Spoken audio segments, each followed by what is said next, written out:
We go to Jim. He's in Virginia, listening in Pittsburgh. Hey, Jim. Greetings, there, free people. I love the imagery of crossing the border and tossing off your seatbelt and bringing out your gun on your hip and maybe taking off your helmet. I don't know what laws they have on that. Yep, no helmet law here in New Hampshire. It's not the only state like that, is it? No. Or is it? There are a few of them, right? There are a few states where you can have no helmet. Anyway, go ahead. Yeah, that's great. But I've got a suggestion for Free State 2.0 or something to do once you achieve your nirvana. We're a ways from that, but okay. Child Protective Services abolition or reform.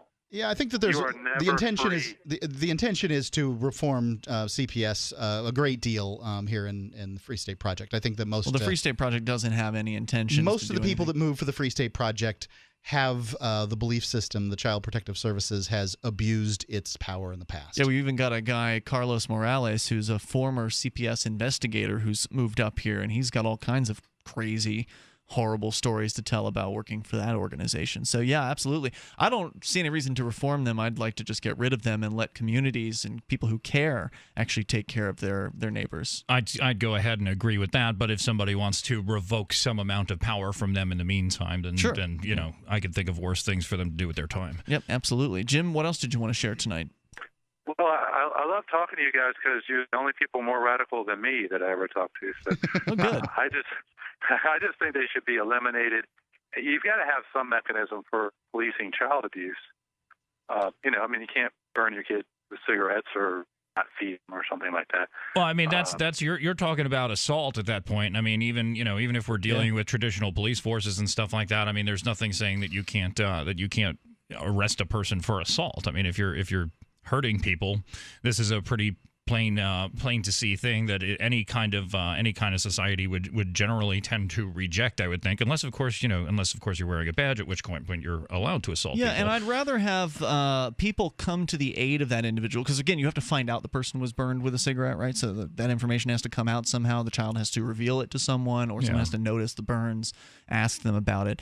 But presuming the information comes out, I'd rather have people who actually care on a kind of a voluntary basis, taking care of the situation, neighbors who've come together in some sort of a mutual aid society to, help rescue children from abusive homes, rather than professional paid bureaucrats who seem like they're more interested in molesting the children put into their care or further abusing them, as we've seen in many foster homes out there, where a child will be removed from an ostensibly abusive home and then put into a more abusive home where they may be locked into a cage and fed through a doggy bowl or something like that. I mean, or worse, beaten severely, starved, etc. So, I mean, there have been some really scary foster home stuff out there, and even stories about CPS workers molesting the kids directly as well. Not to mention the psychotropic drugs and that sort of thing. And I mean, if we're going to go all the way to mutual aid, I mean, I'll just go ahead and talk about protection agencies in a free society. You imagine insurance companies probably would not want you to be raising violent, dangerous criminals, right? They're going to,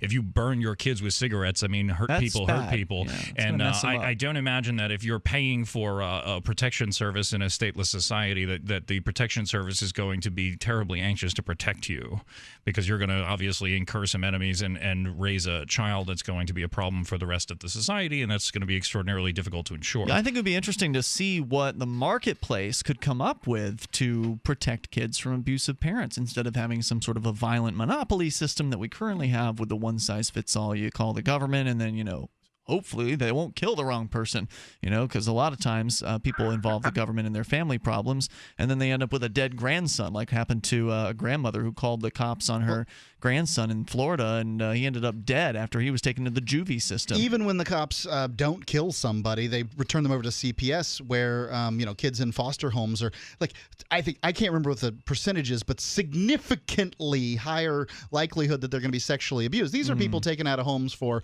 the parents are smoking pot or something.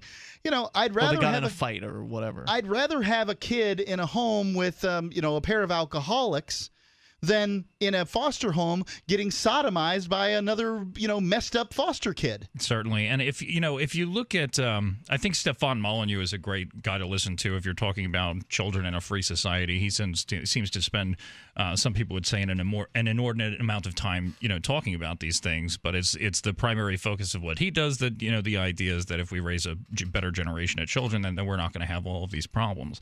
And he goes into some great detail on at least his vision of a free society and how it deals with child abuse. And I gave a very short, introduction to that. Jim, thanks for your call tonight, man. I appreciate hearing from you. The toll-free number is 855-450-FREE. Free Talk Live, the only show more radical than Jim. Free Talk Live, 7 nights a week from 7 to 10 Eastern, live on the Liberty Radio Network at LRN.FM.